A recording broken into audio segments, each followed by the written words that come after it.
The Assembly will hear an address by Her Excellency Mia Amor Motley, Prime Minister,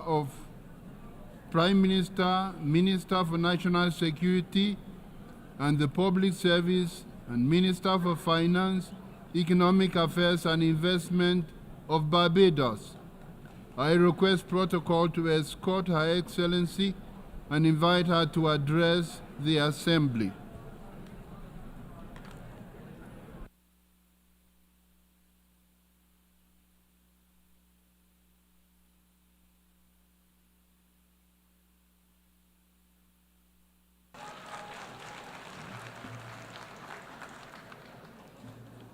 Mr. President, we need a reset, and we need to reset. Mr. President, in your absence, I congratulate you on your assumption of this chairmanship of the General Assembly.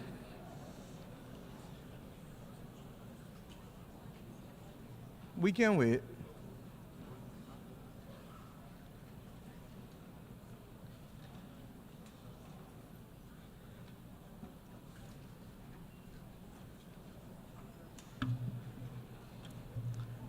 As I said, Mr. President, we need a reset, and we need to reset. Those of us here today representing our brothers and our sisters the world over have endured 4 years of polycrises. As the children of Mother Earth, we continue to wrestle with the climate crisis. As a human family, we grapple with the legacy of the pandemic. As a digitally connected people, we are now, regrettably, confronted by multiple theaters of war and scenes of horror and famine flowing from that war, armed conflict instead of pursued development. Citizens of every country as well, struggling to contain the rising cost of living and the implications for them and their families on a day-to-day basis. And Mr. Speaker, Mr. President, we are all now threatened by the second but silent pandemic of antimicrobial resistance, together with a growing incidence of death and disability from chronic non-communicable diseases. We cannot afford the distraction of war. If ever there was a time to pause and to reset, it is now. Collectively as an international community, and individually as leaders in each of our countries, we must now deliver new opportunities and solutions to these crises which dampen economic growth, which restrict the ambitions of our people and numb our sense of the beauty and goodness that the world ought to be offering because it has it to offer. The reset for which I am calling, and indeed all of our citizens are demanding, must see an end to all forms of discrimination. That rules and institutions today exist which create first and second class citizens, as we have said from this podium year after year, depending on your nation of origin, militate against the trust and the credibility and the hope, and it fosters a crisis of confidence in the existing international order, which must become inclusive and responsive for all. More than any other complaint from this podium has been the disparity in treatment and the inability to be able to have fair and transparent treatment for all that would lead to the trust necessary for us to solve the problems of our times that are truly beyond man-made causes. Neo-colonialist structures that perpetuate and reflect an old world order characterized by racism and classism and misogyny, while ignoring the legitimate aspirations of billions, will not help to foster the hope or trust that is necessary to meet these polycrises. We must ensure that the global institutions give developing countries, especially small vulnerable states like my own, or vulnerable middle-income countries, seats at the table of decision-making where we can be seen, heard, become active agents in our own cause, and lead our own development paradigms. My friends, we are reminded that 2024 is the final year of the United Nations Decade for the People of African Descent. Much has been achieved, but the recognition, the justice, and the development for people of African descent that was promised by this decade has, to say the least, not yet been fully realized. And it is for this reason that the Caribbean community joins the growing chorus, and my own country in particular, for the immediate proclamation of a second decade to complete the unfinished work and address the matter of reparations for slavery and colonialism.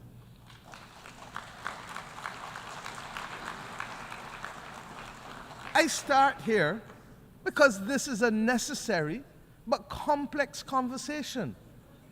And the Caribbean community is resolute that it must happen. Its resolution lies, and I want to be very clear, its resolution lies in a multi-generational approach, in the same way that the 20 million pound sterling debt that was incurred by the British government only was repaid in this 21st century, almost 200 years later. So that the notion of unaffordability becomes a non-issue once we recognize that the solution to reparations must be multi-generational and grounded in development. Mr. President, of necessity, the reset must also be characterized by institutional reform, which has to start in the United Nations councils. These councils suggest that some are full members, and others are only part members, and some may be part-time members, and some may be occasional members. All of this has no place in the 21st century. And the anger and the mistrust of our citizens and institutions, in leaders, in multilateralism, and in the processes which exclude while yielding much talk and little action is very real. And nowhere is reform and consequently trust and hope more important to the well-being of billions of people today than in relation to the global financial architecture. Restricted access to capital, its disproportionately high costs, barring us from doing that which we must, its inadequate scale, and the overwhelming burden of debt often imposed on us by circumstances beyond our control. These are all now combining to force governments in the world's poorest countries, and frankly, across many vulnerable middle-income countries, to devote more resources to debt service than to health and education, and in some instances, even infrastructure. For far too many members of the human family, cold ground is our bed, and rock is our pillow. Too many go to bed with their bellies hungry, and too many may not even have a bed. Our reset must therefore collectively build a common agenda that reflects and reinforces our shared humanity. It is that shared humanity that binds us together. Mr. President, you know better than most. Our African brothers and sisters got it right with the principle of Ubuntu, and have used this principle, this General Assembly, to remind us that its simplicity is what we should aspire to. I am because you are. I am because we are. My well-being is tied to yours, and our collective well-being is connected to Mother Earth. This best voices the approach needed to give expression to the reset that is absolutely necessary. And we acknowledge that there are glimpses of hope. We have, for example, on Monday, agreed to a pact for the future, but we still have war. We have agreed on a global digital compact, but we still have raging pandemics in the slow motion silent pandemic. All of this rests, my friends, on the common agenda that the Secretary General had set out for us before. Yesterday, we agreed in a high-level meeting on a political declaration on antimicrobial resistance. A lot of fancy words, but this is where the rubber hits the road. Because all of us in this room know people who have died from infections and for whom the antibiotics simply are no longer effective, so that within 48 hours, a person's life is snuffed out, almost as if they were at war. My friends, following on the intervention of the Bridgetown Initiative and the Paris Pact for People and Planet, the efforts of many across the board, we acknowledge that there is some hope. And it is evident in the beginnings of the reform that we are seeing little by little, but nevertheless, they have started. These are all important steps, but we cannot take our eyes off the prize. Barbados' call for a fundamental reset includes attitudes and behavior as much as actions or reforms.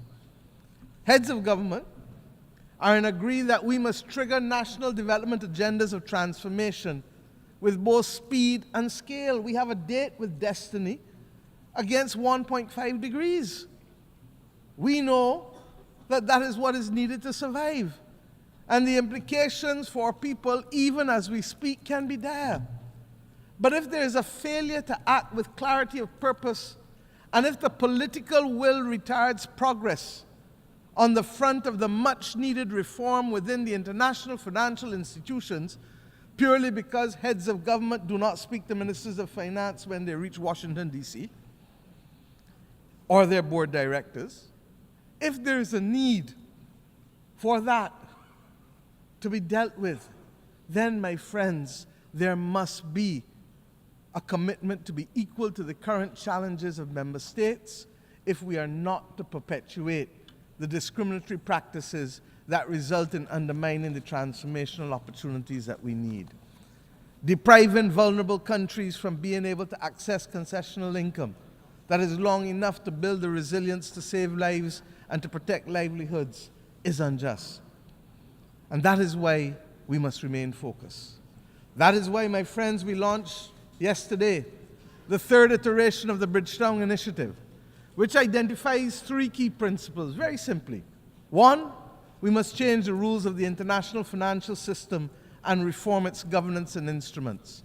Two, we must shock-proof vulnerable economies by dealing with debt and liquidity in a comprehensive, development-focused manner.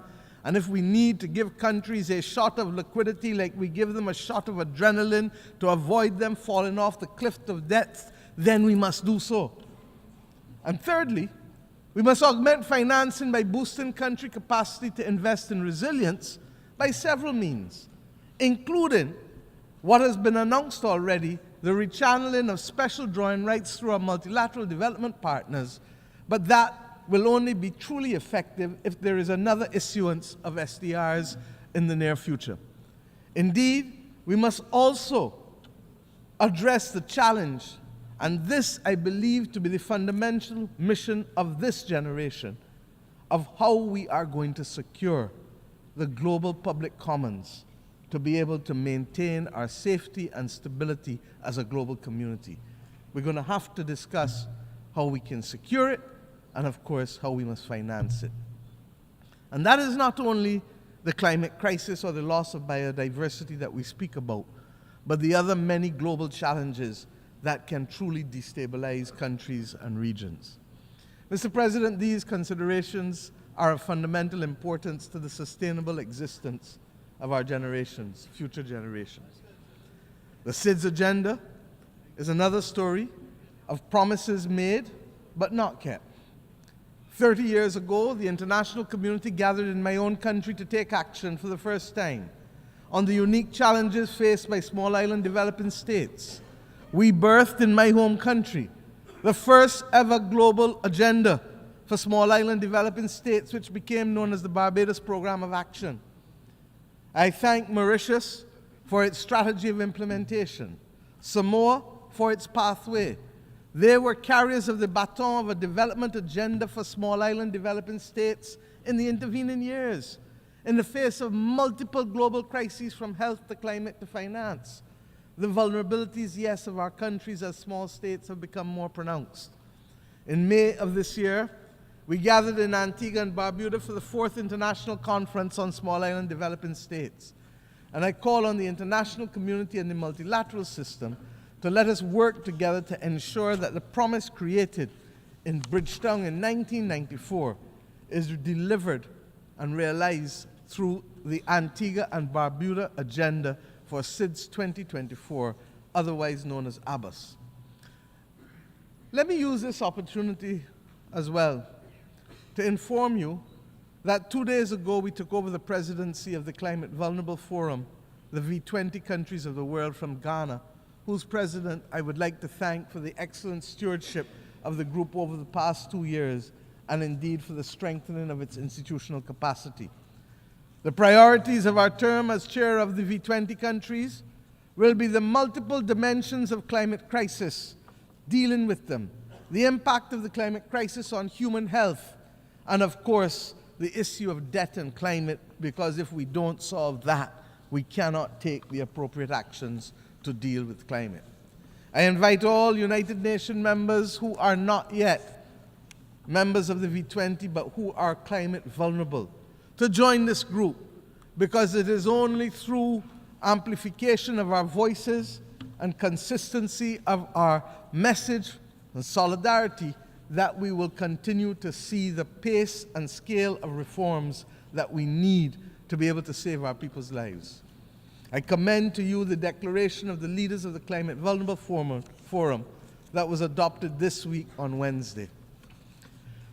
Mr. President, above all else, we need a global reset on peace. There needs to be global peace. And those of us who are old enough would have recognized that there are peaks and valleys as it relates to this issue of conflict. There are few areas where the world is more in need of the United Nations acting as the United Nations to secure the objectives of the Charter than in the area of peace and security. The silence that has engulfed Sudan is unacceptable and may well be rooted in the racism that the world still carries as a badge of honor from the victories of the last great war of the World War II. The actions in Myanmar cannot continue. Ukraine has sucked more oxygen out of the global community and the global financial system than any of us can appropriately accept at the very time when the world needs to be applying its resources and efforts to fight in the greatest crisis known to mankind.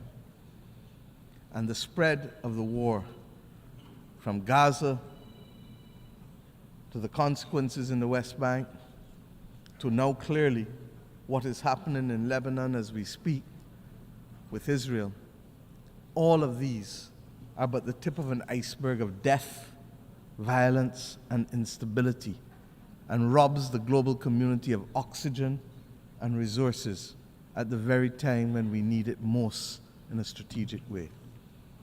We all know, as students of history, that even the longest war in history came to an end.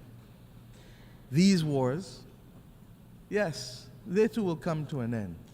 But the question is when and at what cost, and without much loss of life, with how many children not being able to be either given the chance to live or will now live with memories of war that will affect their every action for the next 60, 70, 80 years of their lives.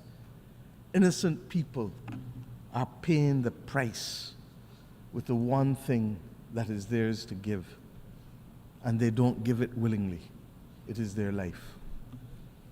Unless we address the root causes of these wars, one by one, and the manners in which they are being sustained and financed, we will never know anything else other than war and rumors of war in these theaters. The transmittal of these scenes of horror in real time into people's bedrooms, into people's living rooms, will trigger two extreme reactions, neither of which are acceptable to us in the third decade of the 21st century. We will either get the desensitizing of ordinary people to the loss of lives especially those of innocent children and women on the one hand, or we will get, on the other hand, the anger and inclination for vengeance that it spawns necessarily. We need peace. And it cannot be too difficult for us to work for peace.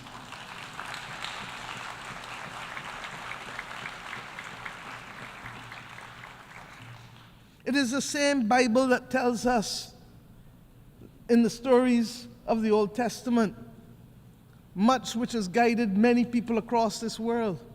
But when we turn from the Old Testament to the New Testament, it is Romans that says to us, "Vengeance is mine, saith the Lord," not any country, not any human being. So that the Bible can't be used as a convenient aid when it suits us and rejected when it doesn't. In the midst of this maelstrom, we were very clear. My country took the step this year of recognizing and establishing diplomatic relations with the state of Palestine, in spite of having supported a two-state solution since 1969.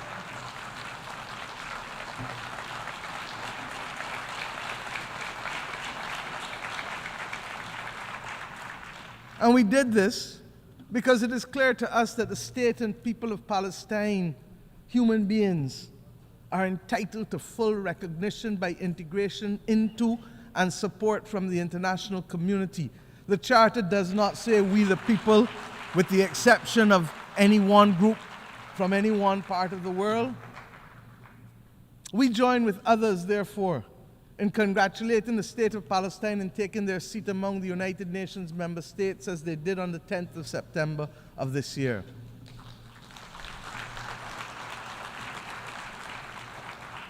And let me be clear, we condemn the actions of Hamas on October 7th. But we equally and strongly deplore the humanitarian catastrophe in Gaza, which is the result of the disproportionate use of force by Israel. There's no justification for it. And that is why treaties exist governing the rules of engagement for war. Because we as human beings learned better and know better and committed to better. A two-state solution, no matter how elusive it may appear to be now, is the only answer. And I've said already this week that we have known difficult battles in mankind's history. But when we were in it, we didn't think we could achieve it. But we did. We abolished slavery. We removed apartheid in South Africa. These battles are not beyond our creativity, our capacity, and our resilience to resolve them. Similarly, we insist that the killing in Ukraine really has to stop. The people of Ukraine must be allowed to live within the internationally recognized boundaries of their state in peace and freedom from the threat of use or force. And as I said, it is sucking too much oxygen out of the global financial system, and countries that should be the beneficiary of aid are being told that they may have to wait in the interest of the defense of others because of war. I say to us truly, there has to be a singular commitment to build a peace. Truly. Mr. President, my own region has not escaped the scourge of instability and violence. The Americas do not constitute today a theater of war. But we are today witnessing, for some years now, an unprecedented escalation in the number and caliber of assault weapons which are finding themselves in the hands of criminals who are wreaking havoc on the legal systems and our societies, particularly in the small island developing states of the Caribbean and indeed in the wider states of Central and Latin America. This scourge caused by guns manufactured in the United States of America primarily also requires a fundamental reset. The right of persons to bear arms in countries not engaged in military conflict should not be an opening to accept as legitimate the presence of assault weapons in countries. It is simply not right. There is no place for assault weapons in our societies. I turn now to the fate of the people of Haiti, which continues to be of major concern to our people in the Caribbean region. The global community now has an opportunity for an essential reset with how it addresses its relationship with Haiti, and which has been born in all kinds of semi and partial concern over the course of the last few decades. We continue to have it as a recurring decimal because we have failed to solve the problems and put them on a sustainable path to development for its people. What is needed is transformation of our sister nation. And yes, we must provide first and foremost security, but transformation must be its handmaiden. The government and people of Haiti need the full support of the international community, not just in the short term, but in the long term. And yes, this starts by extending the mandate of the Multinational Security Support Force, escalating the work of the United Nations, deploying all the tools of bilateral, regional, and global cooperation, not excluding countries who want to participate for spurious reasons, ensuring that those of us who can step up to the plate by significantly increasing the pledge funds that we do so, because we know that it takes cash to be able to deploy the forces and the police necessary to help with the restoration, so that Haitian mother or that Haitian child can go about their day-to-day life without fear of being assaulted or killed or being denied the right to work because of their simple fear of walking the streets. The Caribbean community has been working hard this year to support our largest member state. And in the early part of the first few months of this year, we met on Haiti almost 3 to 4 times a week to guarantee the stability that we ask you now to help us secure. We thank the efforts of the Eminent Persons Group of former CARICOM prime ministers who were on the front line of helping to resolve this complex problem day in and day out so that we could find a political consensus for Haiti. That Haiti had at this General Assembly both the interim president of the Transitional Council and Prime Minister Corneille is a remarkable achievement given where Haiti was in February of this year. Let them continue on a path, please, of securing their future. And we cannot be on this podium speaking about Haiti without thanking Kenya and President Ruto for their remarkable leadership. After many delays and in what represents now a historical precedent for an African country, they have ensured that an African country has taken the lead in helping to tackle the peace and security challenge beyond its own continent. That is the kind of reset that we need in the international community. And Mr. President, you cannot come on this platform regrettably, although I look forward to the day when I will not have to say it, when we must ask for reprieve for the people of Cuba. It is unacceptable, it is unconscionable, and that it continues today is a mark on our international conscience.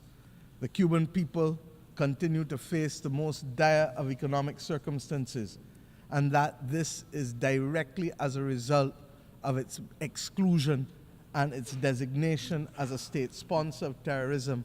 And I have addressed our only knowledge of terrorism, and Cuba is in fact the downing of the Cubana plane off the waters of Barbados, where Cubans, Guyanese, and Koreans were killed.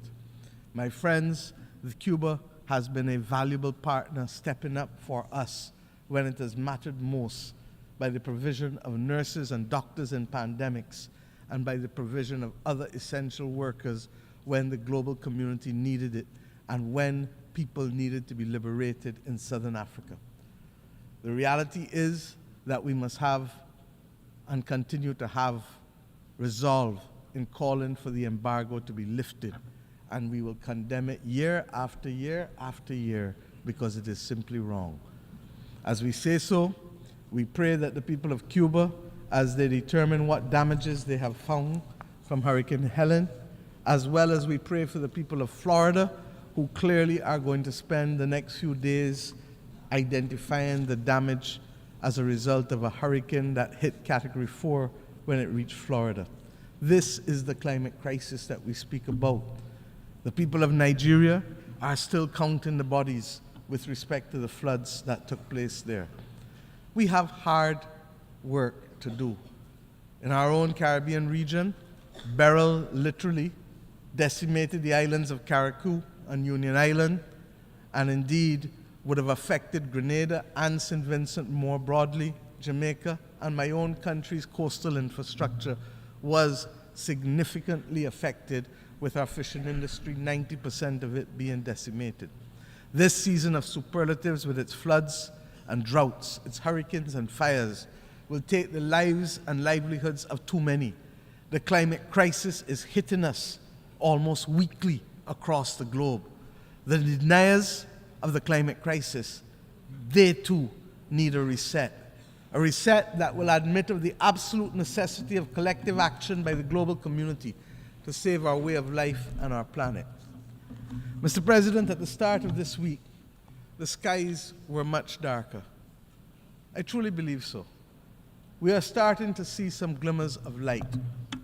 We leave New York this week noting that the clouds are lifting, conscious that the sun is peeping out in certain areas, not all, but in certain critical areas, giving us a sense of renewed hope that reset is in fact not only possible, but necessary in key areas: institutional reform, reform in our financial architecture, reform in how we view development, but above all else, reform in how we see each other and value each other. This hope springs from the Pact for the Future and the many declarations that we have made here, the terms in which my fellow leaders spoke from this platform for the most part, the urgent need to recognize reset, reset, reset, even if they didn't call it by that name. It is as if we all truly understand and accept the challenge of rising to solve the major difficulties that are faced by the people of the world, and to recognize that global moral strategic leadership requires of us the commitment to redress the wrongs and to take care of saving people and planet.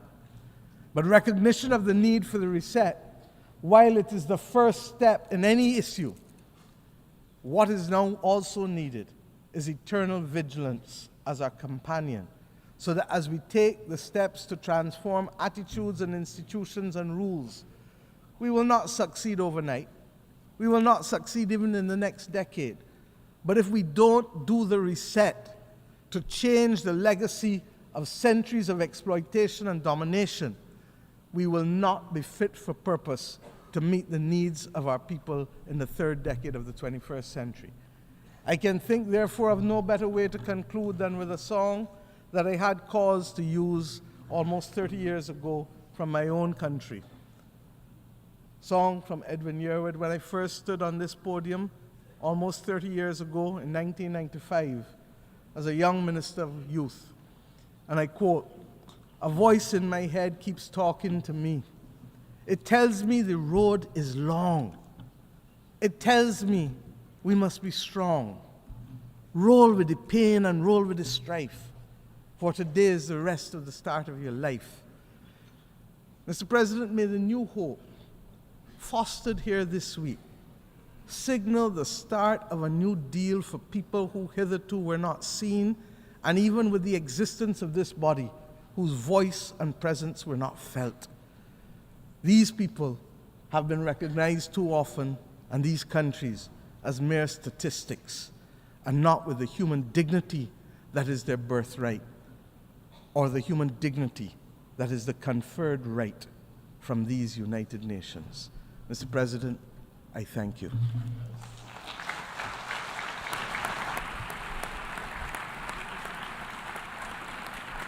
On behalf of the Assembly, I wish to thank the Prime Minister, Minister for National Security and the Public Service, and Minister for Finance, Economic Affairs and Investment of Barbados.